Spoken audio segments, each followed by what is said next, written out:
días, hermanos. Como siempre, un gozo, un privilegio estar con ustedes para compartir la palabra del Señor.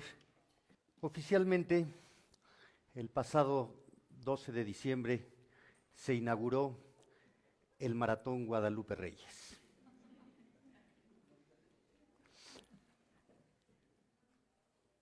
Es ese espíritu de hipocresía en el que el mundo se sumerge hasta el 6 de enero.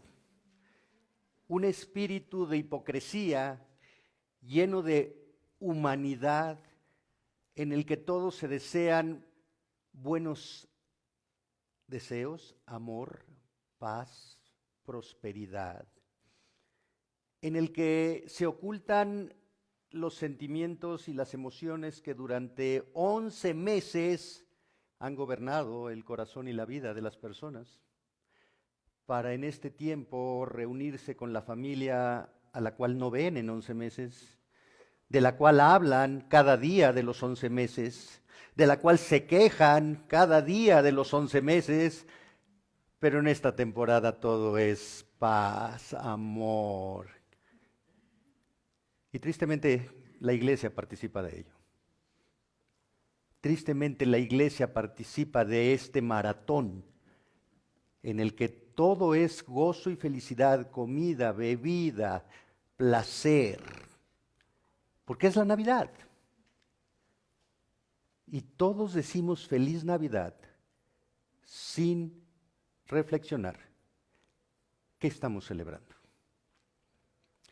La iglesia, los incrédulos que tienen religión, hacen caso omiso de lo que es la Navidad. La palabra Navidad significa nacimiento. ¿Cuál nacimiento?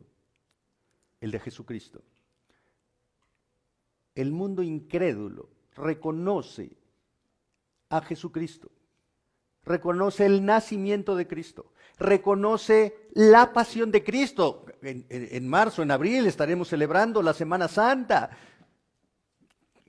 Y ya estamos preparando las vacaciones. ¿A dónde nos vamos a ir en esos días que tan merecidamente necesitamos vacacionar? Porque el mundo recuerda la pasión, muerte y resurrección de Cristo. El mundo incrédulo reconoce a Cristo. La historia está dividida en un antes y un después de Cristo, pero el mundo no se somete a Cristo. ¿Ese es el propósito por el cual nació Cristo? ¿Para qué nació Cristo? Oremos, hermanos. Padre Santo, te alabamos, te bendecimos y te damos gracias por el privilegio que nos das de escudriñar tu palabra. Esa espada de doble filo, Señor, que nunca vuelve vacía, que hace lo que tú mandas hacer, que cumple tu propósito. Señor, hoy queremos salir con el corazón partido por tu palabra. Hoy queremos salir con un corazón que no esconde nada delante de ti, porque tú todo lo conoces, tú todo lo sabes, tú todo lo ves. Hoy queremos salir con emociones, con intenciones, con motivos cambiados de cómo hemos llegado, Señor, al escuchar tu palabra. Te lo rogamos en el nombre de Cristo. Amén. Quiero que vayan al Evangelio de Juan, capítulo 18, versículos 37 y 38. El Evangelio de Juan, capítulo 18, versículos 37 y 38. Les voy a compartir la versión de la Biblia de las Américas. Versículo 37. Pilato entonces le dijo: ¿así que tú eres rey? Jesús respondió: tú dices que soy rey. Para esto yo he nacido y para esto he venido al mundo, para dar testimonio de la verdad. Todo el que es de la verdad escucha mi voz. Pilato preguntó: ¿qué es la verdad? Y es una pregunta que retumba en el mundo. ¿Qué es la verdad? ¿Por qué? Porque en el secularismo en el que vivimos, Cada ser humano tiene su propia verdad. Y de esa manera cada quien vive de acuerdo a cómo es su propia verdad, de acuerdo a cómo es su propia realidad, de acuerdo a lo que él siente, hace, desea. Porque esa es mi realidad y esa es mi verdad. Y en esa realidad y en esa verdad, los seres humanos se comportan como se comportó Satanás cuando se rebeló a Dios. Porque mi realidad es que yo quiero ser como tú. Yo quiero tener autoridad, yo quiero tener poder, yo quiero tener reconocimiento. Y mi vida es gobernada por mi realidad y por mi verdad. O esa verdad gobierna el corazón como aquel que se ejemplifica con David cuando vio a Betsabé. Yo quiero tener algo que no tengo, que no me corresponde, pero que quiero disfrutar. Porque esa mujer me atrae y quiero complacer mi carne, porque esa es mi verdad, tengo derecho. ¿Quién me dice que no? O tal vez somos como Judas, que traicionamos a Cristo por 30 monedas de plata, a pesar de que Judas iba con el Señor y era reconocido como uno de sus discípulos. Pero su corazón, ¿conocía a Jesús? Sí. ¿La palabra de Jesús? Sí. ¿Los milagros de Jesús? Sí. Pero su corazón no se sometía a Jesús. Pero esa era su realidad y esa era su verdad. ¿Es esa la verdad? Esta pregunta que hace Pilato refleja la burla y el rechazo a Jesús. ¿Qué es la verdad? Tú dices que vienes a dar testimonio de la verdad, pero ¿qué es la verdad? ¿Cuál verdad? ¿La tuya? Mira, tu vida depende de mí. ¿O la mía? Yo tengo autoridad sobre ti. ¿Cuál verdad? ¿Cuál verdad? Esta pregunta refleja el rechazo a Jesucristo, a su naturaleza, a su carácter, a su autoridad, a su ministerio, a su propósito. Refleja el mismo ataque a la verdad divina que hubo en el huerto del Edén cuando Satanás le dijo a la mujer: con que Dios os ha dicho, y puso en duda la verdad de Dios. ¿Qué verdad buscas tú? ¿La que te conviene, la que te acomoda, la que te hace feliz? O como dice un teólogo, la verdad verdadera. La verdad no está definida por lo que creemos ser, por lo que hacemos, por lo que dice la gente que somos. La verdad está definida por Dios. A la gente la podemos engañar, pero a Dios no. A Dios no lo engañamos.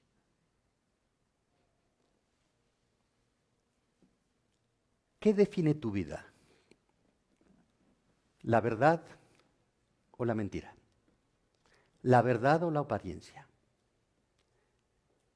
¿Qué define tu vida? Veamos 8 características de la verdad. En primer lugar, la verdad es divina. Jesús dice: yo vengo a dar testimonio de la verdad. Implícitamente está afirmando: yo soy la verdad. Podemos ver que la verdad tiene su origen en el Dios Trino. Dios Padre es verdad. Les voy a dar muchas citas, no voy a leer todas por cuestión de tiempo. Salmo 31:5. El salmista reconoce que Dios es verdadero, que Dios es veraz. Dios Padre es verdad. Dios Hijo es verdad. Jesucristo dijo: yo soy el camino, la verdad y la vida. Nadie viene al Padre si no es por mí. Qué importantes palabras de Jesús. Yo soy el camino, no hay otro camino para llegar al Padre sino a través de mí. Yo soy la verdad. Todo aquel que no está unido a mí, que no cree en mí, que no confía en mí, que no se identifica conmigo y que no se somete a mí, no está en la verdad. ¿Y a quién se lo dijo? A los judíos. ¿Y quiénes eran los judíos? El pueblo escogido de Dios, el pueblo del pacto, el que tenía la profecía, la revelación, un pueblo religioso, pero que se había separado de la obediencia a Cristo. Podemos venir a la iglesia, podemos cantar alabanzas, podemos recitar versículos, pero si nuestra vida no está sometida al señorío de Cristo, todo nuestro conocimiento intelectual está separado de la verdad. Y lo que está separado de la verdad, Dios dice que es mentira. Entonces nuestra vida es una mentira. Y la mentira es pecado. Y el pecado lleva al infierno.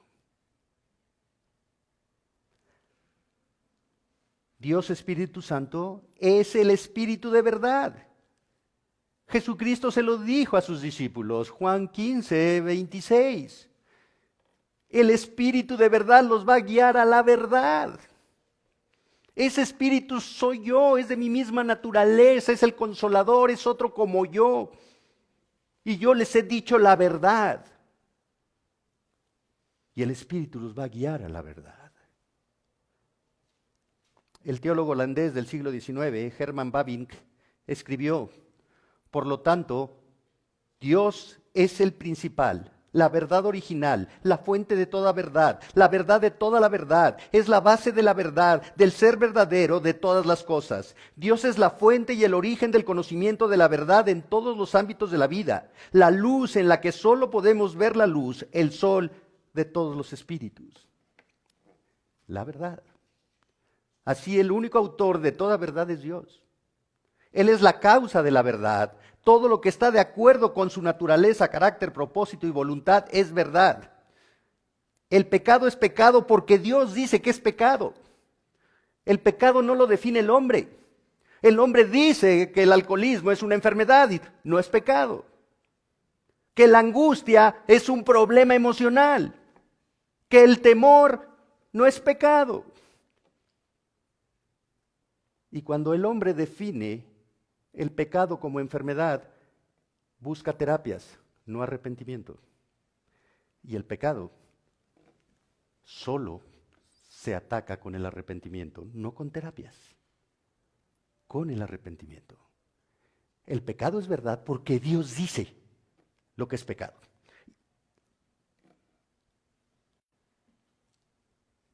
La salvación es lo que Dios señala que es la salvación. Y la salvación es solo por medio y a través de Jesucristo. No por los santos, no por imágenes, no por vírgenes, no por obras, no por tradiciones religiosas, no por tradiciones denominacionales, por lo que Dios dijo que era la salvación, Jesucristo. Dios es creador. Esa es la verdad. Si tú crees que el mundo viene de la evolución, entonces estás apartado de la verdad. Si tú crees en Génesis 1:1, tú tienes que creer en toda la Biblia. Si tú crees que el mundo nació de la nada y que el hombre vino del chango, entonces tú estás apartado de la verdad. No puedes mezclar. La verdad es única. La verdad es lo que Dios dice. Dios dice que hay un cielo y un infierno. El hombre dice que eso no existe. Pero Dios dice que hay un cielo y un infierno. Y Dios dice que hay una eternidad. Y que los únicos lugares donde se pasa la eternidad es en el cielo o en el infierno. No hay otro lugar. No hay otro lugar. Eso es verdad. La Biblia establece en Romanos 3:4 que solo Dios es veraz y que todos los hombres son mentirosos. Todos. ¿Qué es la verdad? La verdad es la revelación personal de la naturaleza, el carácter y la voluntad de Dios en Jesucristo, porque Jesucristo es la plenitud de Dios. ¿Quieres conocer a Dios? Tienes que conocer a Jesucristo. ¿Quieres ver a Dios? Tienes que ver a Jesucristo. Por lo tanto, la verdad no es una circunstancia, la verdad no es un estado, la verdad no es una emoción, la verdad no es lo que haces, lo que eres, o dices que eres, o crees que eres, la verdad no es lo que posees, la verdad es una persona y esa persona es Jesucristo. La segunda característica, la verdad es absoluta. La verdad es independiente de todo. Es ilimitada. La verdad no depende de circunstancias o personas. No es relativa, arbitraria o condicional. La verdad es soberana y establece una clara separación entre lo que es veraz y lo que no lo es. Distingue con precisión lo que es el bien de lo que es el mal. Y ya tenemos en mente a Cristo. La tercera característica, la verdad es objetiva. La verdad existe con independencia de lo que crea el hombre. El necio dice en su corazón, no existe Dios. ¿Está bien? Cuando te despiertes en el infierno, vas a reconocer que sí existía Dios. Porque Dios existe independientemente de lo que el hombre crea. Cuarto, la verdad es única. No hay más que una sola verdad. Si hubiera más de una verdad, ya no sería verdad. Es única. Cristo así lo declaró ante Pilato, al afirmar que había nacido para dar testimonio de la verdad. Y en la gramática griega, el artículo enfatiza la unicidad de la verdad. Solo hay una verdad. La verdad es única. Solo hay un Salvador, Cristo Jesús. No hay más salvadores, solo una. Y como Él es la verdad, Él es la única verdad. Quinta característica, la verdad es inmutable. La verdad no cambia según la época de la historia de la humanidad, porque la verdad es Dios y Dios no cambia. Dios es el mismo ayer, hoy y por los siglos. La verdad no depende de circunstancias. La verdad es inmutable. Lo que era pecado ayer sigue siendo pecado hoy. Lo correcto siempre es correcto, sin importar modas, filosofías, costumbres o formas de pensar del hombre. La verdad siempre es actual. ¿Hace cuántos años se escribió la Biblia? ¿Y por qué sigue siendo tan actual? Porque la verdad es inalterable, es inmutable. Lo que fue verdad para Adán y Eva sigue siendo verdad para ti y para mí. Sexto, la verdad es autoritativa.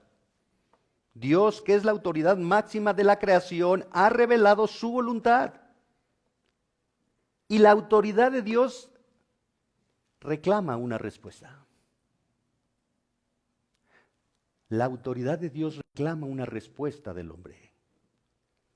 Yo soy la autoridad, yo soy el creador, yo te formé a ti, te di vida.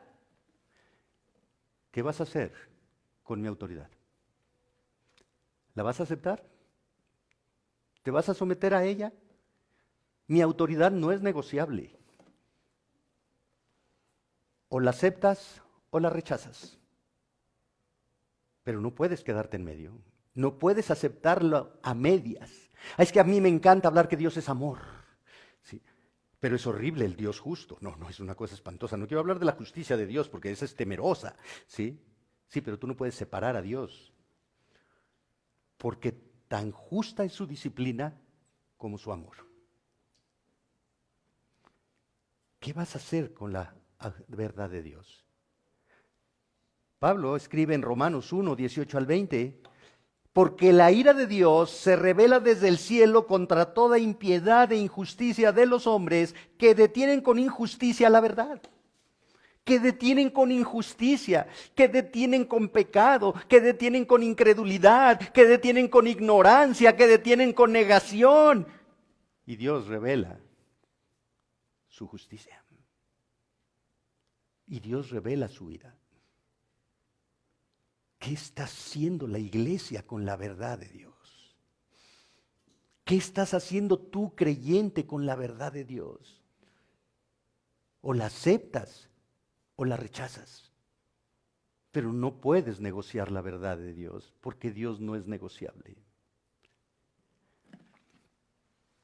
Versículo 19, porque lo que de Dios se conoce les es manifiesto, pues Dios se lo manifestó, porque todas las cosas invisibles de Él, su eterno poder y deidad, se hacen claramente visibles desde la creación del mundo, siendo entendidas por medio de las cosas hechas, de modo que no tienen excusa. El hombre no tiene excusa para reconocer la existencia de Dios. No tiene excusa, porque la creación da testimonio de Dios. ¿Cómo respondemos a la verdad divina? Séptima característica, la verdad es poderosa. La verdad penetra en el corazón del hombre, partiendo el alma y discierne los pensamientos e intenciones del corazón. La verdad conoce todo lo que es, siente, piensa, habla y hace el hombre. Nada puede ser escondido a la verdad. Nada. Podrás esconderle a tu esposa cuánto ganas. Podrás esconderle a tu marido en qué gastas. Podrás esconderle a tus padres si vas a la escuela, a la universidad o no. Pero a Dios no le puedes esconder nada. La verdad es poderosa.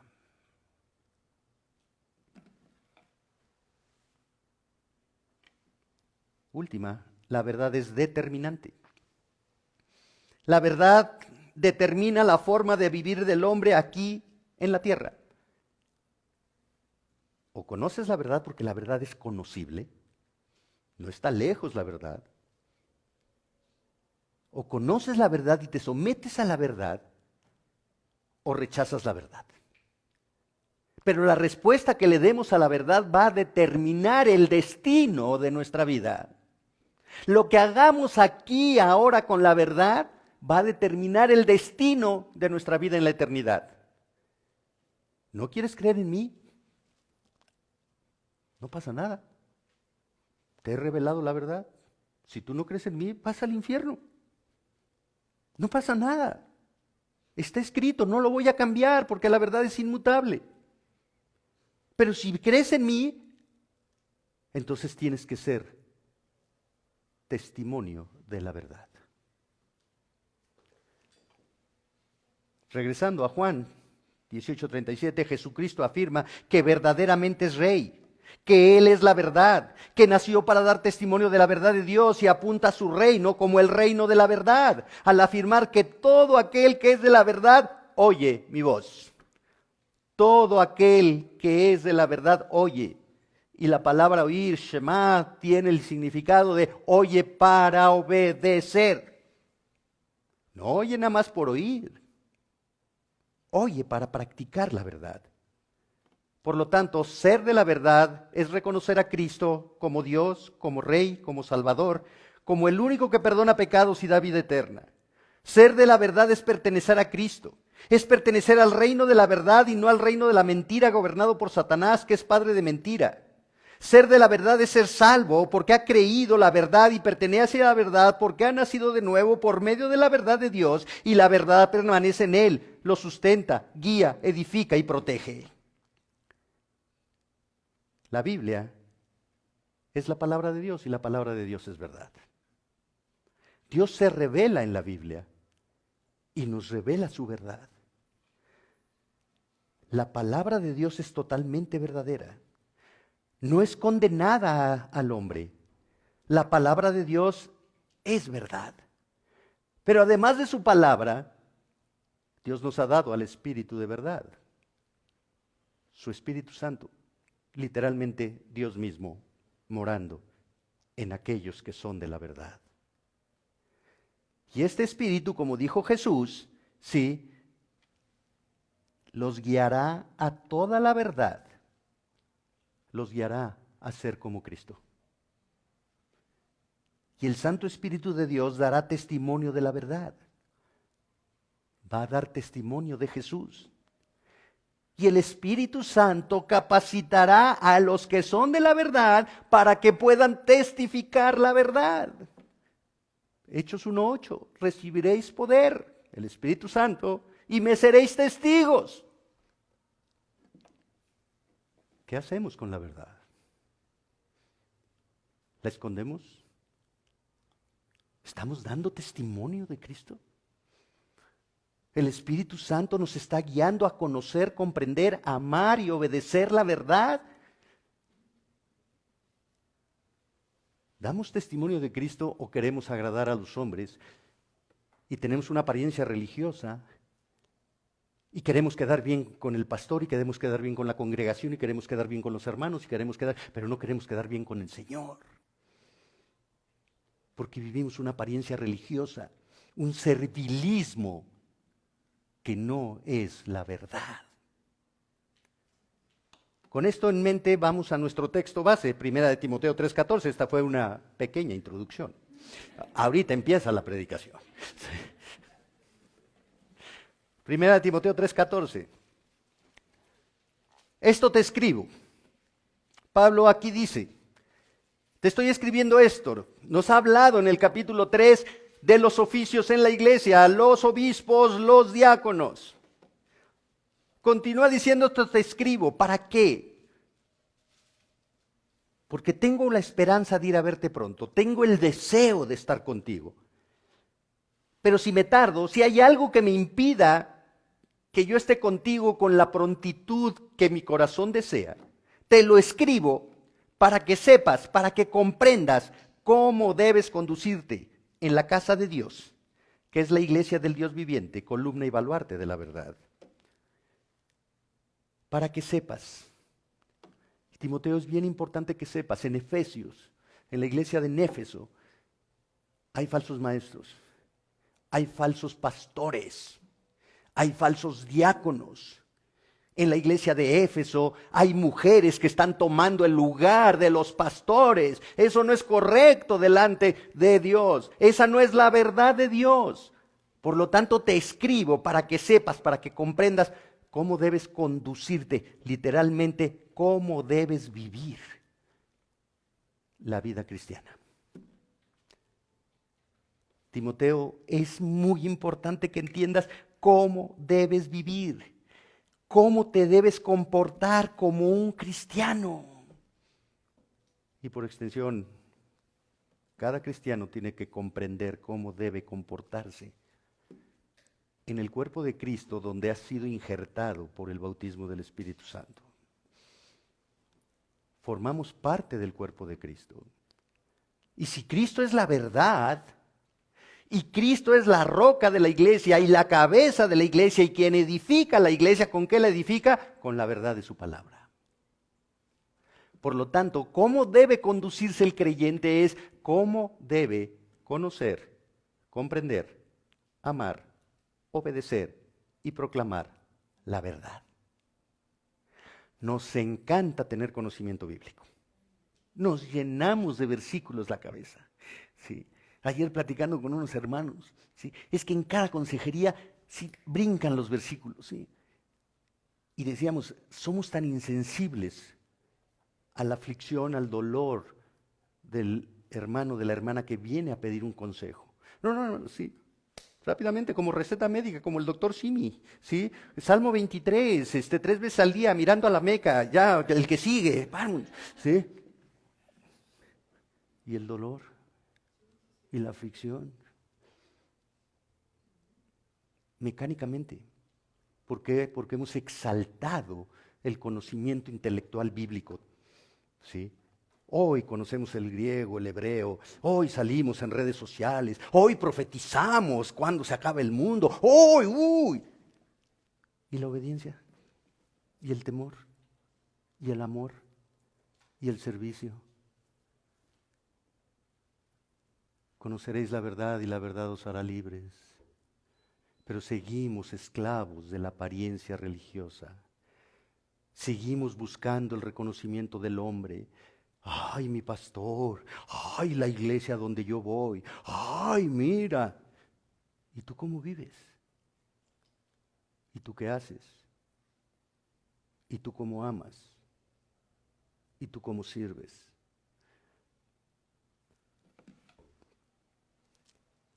La casa de Dios literalmente morada. Por implicación aplica a la familia. Esta frase, la casa de Dios, admite dos interpretaciones. En primer lugar, Hechos 17:24 nos dice que Dios no habita en templos hechos por manos de hombres. Entonces, ¿dónde mora Dios? Dios mora. Por lo tanto, la casa de Dios es cada creyente quien como piedra viva se constituye, como dice Pedro en su primera epístola, capítulo 2, versículo 5, en casa espiritual para ofrecer sacrificios espirituales agradables a Dios. Eso implica que la casa de Dios es cada creyente.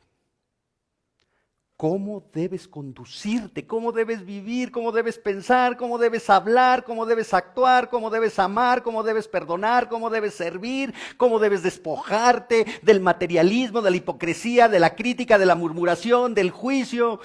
Porque tú eres casa de Dios. ¿Por qué nuestros familiares no aceptan el Evangelio? ¿Será porque ven nuestro estilo de vida? ¿Será porque ven nuestro testimonio? ¿Será porque saben que nos creemos más que ellos, porque somos muy espirituales? Porque decimos que tenemos la salvación y ellos no la tienen. Porque ¿cómo creen en eso? En los ídolos. El jueves pasado México se convulsionó por la adoración a un ídolo muerto. Pero nosotros no somos diferentes. Hacemos del pastor un ídolo. Mi pastor dice. ¿Y Cristo? ¿Dónde está? Nos juntamos para murmurar de los hermanos. No, es que el pastor es un regañón. Cada predicación nos regaña. Sí. Sí, yo sé que cada domingo se echan sus taquitos al pastor. O al pastor en taquitos. Pero los pastores nos echamos unas chuletas de cordero que... sí. ¿Por qué no cesar la murmuración y el chisme? La queja. La verdad es amor, misericordia. No lo contrario. Somos casa de Dios. En segundo lugar, los creyentes son miembros de la familia de Dios y la responsabilidad de conducirse como corresponde en una familia creada en el cielo. ¿Cómo obedeces, cómo honras a tu Padre espiritual? ¿Cómo amas a tus hermanos? ¿Cómo les sirves? Es una familia. Nos vamos a juntar en unos días con la familia, con esa que no hemos visto en 11 meses. Sí, la tía Paca, ¿cómo te quiero? Sí, pero hablas de la tía Paca. Sí. No hay diferencia porque hablamos de los hermanos. Los juzgamos, los criticamos. Ah, pero el domingo, hermano, estoy orando por ti. Dios te bendiga. ¿Cómo nos comportamos en la familia de Dios? Para que sepas cómo debes conducirte, cómo debes relacionarte con tus hermanos. Porque cada uno de tus hermanos es una morada de Dios. Y agrega Pablo, esa morada de Dios es la iglesia del Dios viviente. Esta iglesia es de Dios, pertenece a Dios, fue establecida por Dios, es gobernada por Dios, no es una institución humana, es la iglesia del Dios viviente, es la iglesia del Dios vivo, es la iglesia del Dios que da vida. Y todos los que están en la iglesia han recibido vida por la gracia y la misericordia de Dios. No por su conocimiento bíblico, no por sus obras, por la gracia de Dios.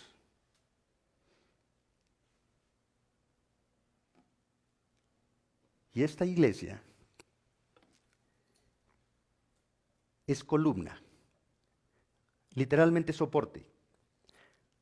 Y para esto en el contexto de la epístola, En Éfeso existía una de las 7 maravillas del mundo, el templo de la diosa Diana o Artemisa. Un comentarista, William Berkeley, da la siguiente descripción de esta maravilla. Una de sus características eran sus columnas. Contenía 127 columnas, cada una de ellas era el regalo de un rey. Todas estaban hechas de mármol y algunas estaban adornadas con joyas cubiertas con oro. Apariencia, orgullo, soberbia. Cada columna representaba un tributo del rey que la donaba. Pablo está haciendo un contraste. Tienen una de las 7 maravillas en esta ciudad donde te he mandado para que sepas cómo debes conducirte. Pero cada creyente es una columna de la verdad de Dios. No es una columna de mármol llena de oro, llena de arrogancia, de soberbia. Es una columna de humildad, de amor, de servicio, que sustenta la verdad de Cristo. Porque Cristo dijo, no he venido a ser servido, sino a servir. Porque Cristo fue humilde a lavar los pies de sus discípulos. Porque Cristo amó entregando su vida en la cruz.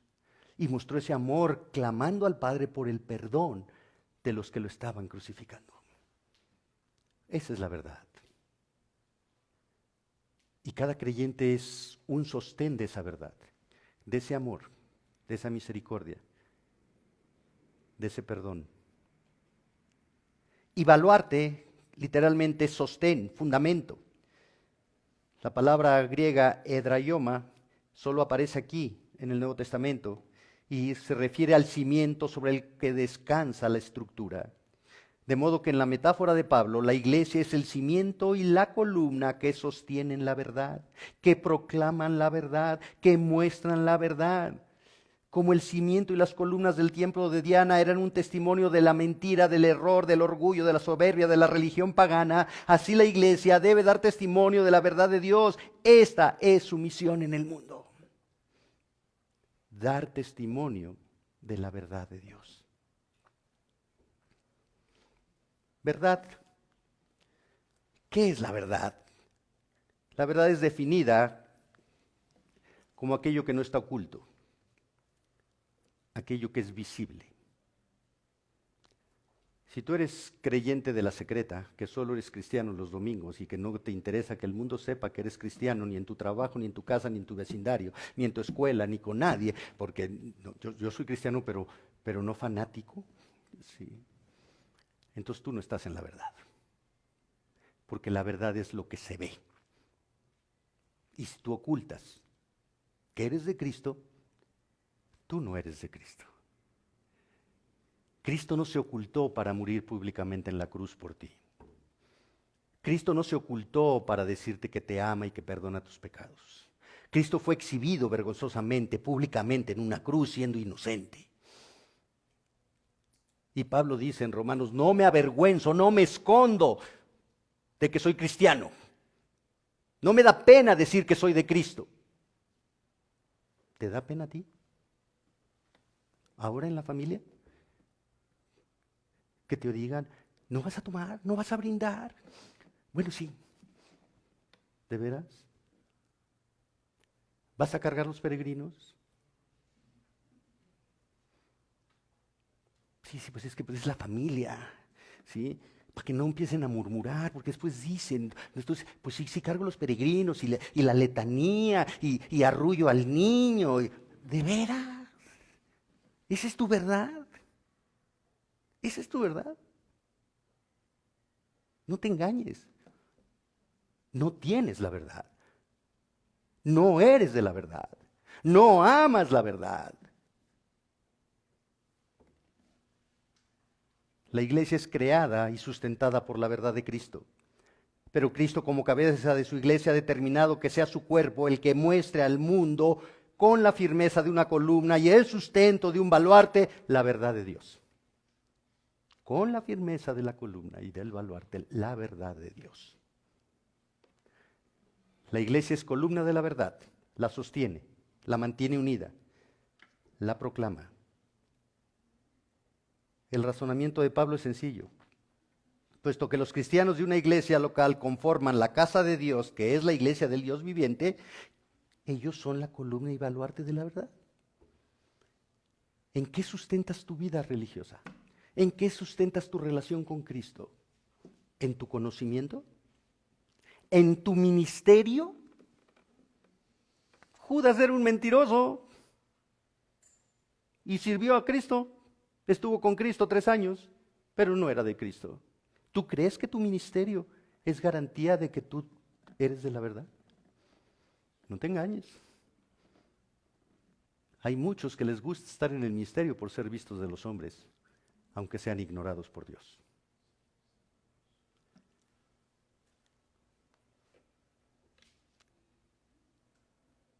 ¿Cuáles son los efectos de la verdad? La Biblia enseña que la verdad no es solo para pensarla, sino para obedecerla. La verdad es destinada para ser obedecida. La verdad no es para jugar con ella, no es para negociarla. La verdad transforma vidas para mostrar a Cristo. ¿Cuáles son los efectos de la verdad en el genuino creyente? Primero, es libertado de la esclavitud del pecado. Al conocer la verdad, y este es un conocimiento personal, experimental, en el que se une a Cristo, no es un conocimiento intelectual, es un conocimiento de vida, es liberado de la esclavitud del pecado. Juan 8:32. En segundo lugar, el creyente está unido, identificado y depende 100% de la verdad, es decir, de Cristo. No depende de sus circunstancias, no depende de sus posesiones, no depende de su conocimiento, no depende de sus habilidades, no depende de sus años en la iglesia. Depende cada día de Cristo. Yo soy la vid verdadera y vosotros los pámpanos. Separados de mí no pueden hacer nada. El pámpano que no da fruto es cortado y echado al fuego, literalmente al infierno. Es un pámpano inútil. No da fruto. Pero mi Padre, que es el labrador, los va a podar para que den fruto. ¿Fruto de qué? De la verdad. Fruto de la verdad. En tercer lugar, el creyente es una oveja que es conocida por el buen pastor. Jesús dice, yo conozco a mis ovejas, ellas me escuchan y me siguen. Es conocida. Nosotros decimos conocer a Cristo. Eso es importante, pero más importante es que Cristo te conozca. Podemos decir que hacemos muchas cosas en el nombre de Cristo, pero en aquel día Cristo puede decir, nunca te conocí. Tú dices que predicabas, tú dices que enseñabas, tú dices, pero yo nunca te conocí. Hacedor de maldad.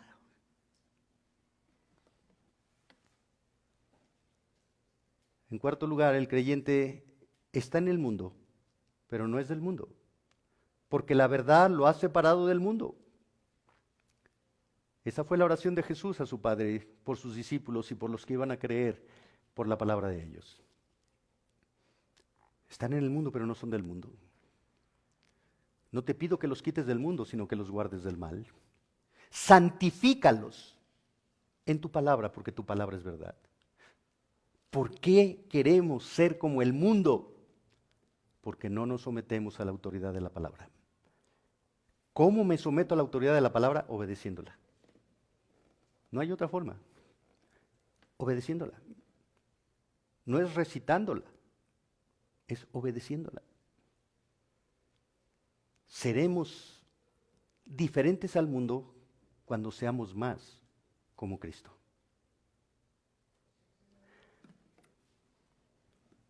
El que sigue, quinto, el creyente da fruto de santidad al hablar la verdad en su corazón, dice el Salmo 15:2. ¿Qué es esto? Tiene un corazón sincero que reconoce lo que es. No se engaña diciendo, Señor, yo soy tu hijo, yo soy una maravilla. Mira, Señor, tú me salvaste por tu gracia y tu misericordia, tú has cambiado mi vida. Sí, Señor, pero tú sabes que no puedo dejar el pecado, no puedo dejar aquello. Señor, tú me conoces, Señor. No se engaña a sí mismo.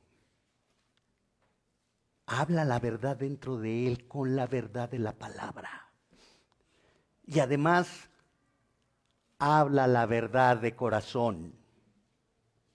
No solo adentro de él, no solo a sí mismo, sino que fuera de él habla la verdad de corazón. Te digo esto que está en la palabra porque te amo. Hijo, arrepiéntete. Hija, no puedes ser una rebelde. ¿Sí? ¿Por qué? Porque vas camino al infierno. Y te lo digo porque te amo. Porque si no te amara, te dejaría que vivieras como tú quieres. Pero te amo y te digo, arrepiéntete. Habla la verdad. Reconoce la verdad en su vida y proclama la verdad. El creyente es una oveja que ama a Dios y al prójimo. No de palabra ni de lengua, sino de hecho y en verdad, como dice Primera de Juan 3:18. ¿Qué es esto? ¿De qué me sirve decir que amo a Dios y no lo obedezco? De nada. De nada. ¿De qué me sirve decir que amo a Dios si no tengo comunión con Él? Imagínate que tu pareja te dice, ay, ¿cuánto te amo? ¿Sí? Oye, pero ni llegas a la casa. ¿Te sirve de algo? No tienes comunión conmigo. Llegas a la casa y haces cosas, te encierras. Siempre estás cansado, siempre estás cansada, vives para ti. Ay, pero dices que me amas. Ni hay comunión. ¿Cuántos matrimonios tienen convivencia pero no comunión? Y así hacemos con Dios. El domingo no falta. Pero entre semana ni oramos, ni leemos la Biblia, ni le obedecemos. ¿Amamos a Dios? ¿De hecho y en verdad? ¿O nada más de palabra? ¿Y a los hermanos? ¿Y a los que nos ofenden? El que sigue es el creyente permanece afirmado en la verdad. No solo la conoce intelectualmente, permanece y se deja edificar por la verdad para crecer a la estatura del varón perfecto, Jesús. No busca la verdad nada más cuando le duele la cabeza. Permanece en la verdad. Permanece escudriñando la verdad, conociendo a su Salvador, permanece unido a Él, permanece dependiente de Él, se da cuenta de sus errores, porque la Escritura es un escáner y dice, ay, mira, aquí tienes amargura, quítala porque es pecado, ay, mira, aquí tienes esto y es contrario a la verdad, quítalo porque no te deja crecer, te estorba. ¿Qué tenemos que quitar de nuestra vida para poder crecer a la estatura de Cristo? La que sigue, el creyente es un obrero, un siervo aprobado, que usa bien la palabra de verdad. Segunda de Timoteo 2:15. Usa bien la palabra de verdad. No es como el croupier que reparte cartas. Ay, mira, este de Tesalonicenses para la hermana de la derecha. Ay, este de Efesios para el hermano de la izquierda. No. Primero en el corazón. Uso bien la palabra en mi corazón. La palabra me exhorta, la palabra me redarguye, la palabra me humilla, pero la palabra me edifica para ser como Cristo. La que sigue, el genuino creyente es un adorador porque ha aprendido a través de la palabra a adorar en espíritu y en verdad. Jesús se lo dijo a la samaritana. Dios busca adoradores que le adoren en espíritu y en verdad, en espíritu, en la parte interna. Ahí no está hablando del Espíritu Santo, está hablando de la parte interna del hombre. ¿Por qué? Porque los samaritanos y los judíos adoraban externamente a Dios o decían adorar externamente a Dios. Pero dice, a mí no me interesan sus Adoraciones externas, puedes cerrar los ojos, apretar los dientes, levantar la patita de ángel, pero si en tu corazón no está el sometimiento a Dios, tu adoración no es aceptada por Dios. Y en verdad, guiados por la verdad. ¿Cuál verdad? La verdad de Dios, la verdad de su palabra, la verdad de Cristo. No adoro a Dios como yo quiero, no adoro a Dios cuando yo quiero, adoro a Dios como Él manda, de la forma que Él determina. Esa es la verdad. Último, el genuino creyente, el que es de la verdad, se viste diariamente con la verdad, porque la verdad es parte de la armadura de Dios. Efesios 6:14. No deja la verdad ahí guardada. ¿Sí? La usa permanentemente, porque la verdad lo sostiene, lo guía, lo protege, lo hace crecer y mostrar la verdad como de Cristo. Jesús es la verdad. Conocerlo es conocer la verdad. Vivir como Él manda es vivir la verdad. Para eso nació Cristo. Para eso nació Cristo, para dar testimonio a la verdad. Para eso edifica su iglesia, para que su iglesia dé testimonio de la verdad. La iglesia, o sea, cada creyente en lo individual y todos en comunidad, debemos vivir reflejando a Cristo. Los pastores debemos predicar la verdad del Evangelio. Los congregantes deben aceptar la verdad del Evangelio, creerla, amarla, vivirla y proclamarla a través de sus vidas. Obediencia. Obediencia. Te pregunté, ¿qué define tu vida? ¿La verdad, la apariencia, la mentira? Muchos podemos definir la verdad, pero lo importante no es que definamos la verdad, sino que la verdad defina nuestras vidas. Eso es lo importante. Que la verdad defina nuestras vidas. Si nuestra realidad no está definida por Cristo, nuestra realidad no está sustentada por la verdad. Esa realidad, sea próspera o en escasez, con salud o enfermedad, soltero o casado, será una realidad alejada de la verdad divina. Porque esa realidad es temporal, pero la verdad es eterna. ¿Qué define nuestras vidas? ¿Nuestra realidad o la verdad de Dios? ¿Qué define lo que haces? ¿La verdad de Dios? ¿Cómo interpretas lo que estás viviendo? A la luz de tus pensamientos, de tu sabiduría terrenal, animal, diabólica, es injusto lo que me pasa, es injusto lo que yo sufro, ¡qué barbaridad! O la verdad de Dios de en el mundo tendréis aflicciones, pero confiad en mí, yo he vencido al mundo.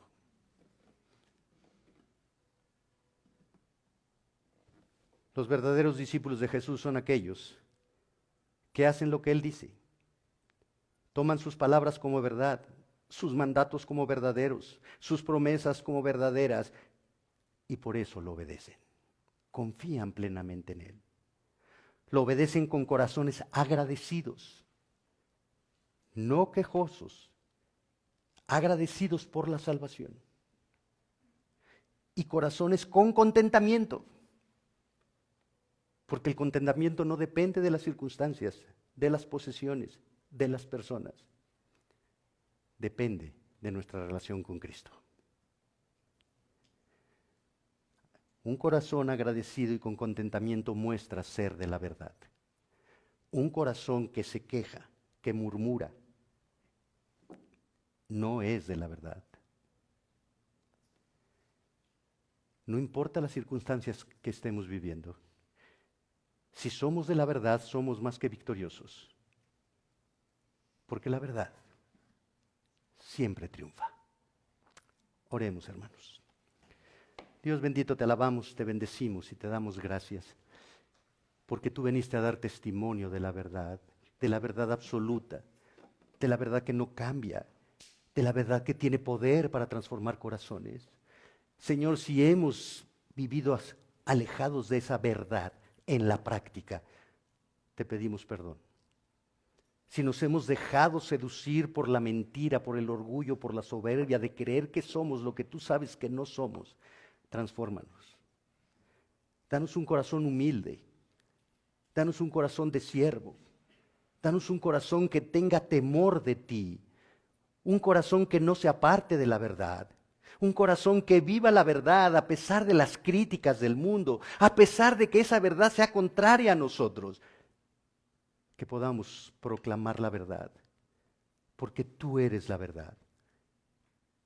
Que la mentira no nos separe, que el engaño no nos envuelva, que el orgullo no nos haga caer. Danos ese corazón que vive, ama, obedece y proclama la verdad, para que mostremos que tú eres nuestro Señor y nuestro Salvador. Y que el mundo conozca la verdad, que nuestros familiares que hoy están alejados de ti conozcan la verdad, porque nosotros podemos testificar de la verdad. Señor, tú nos salvaste para ser instrumentos de la verdad, para hacer luz en un mundo en tinieblas. Danos el valor de vivir la verdad y de honrar tu santo nombre. Es en el nombre de Cristo, que es verdad, que te lo pedimos. Amén.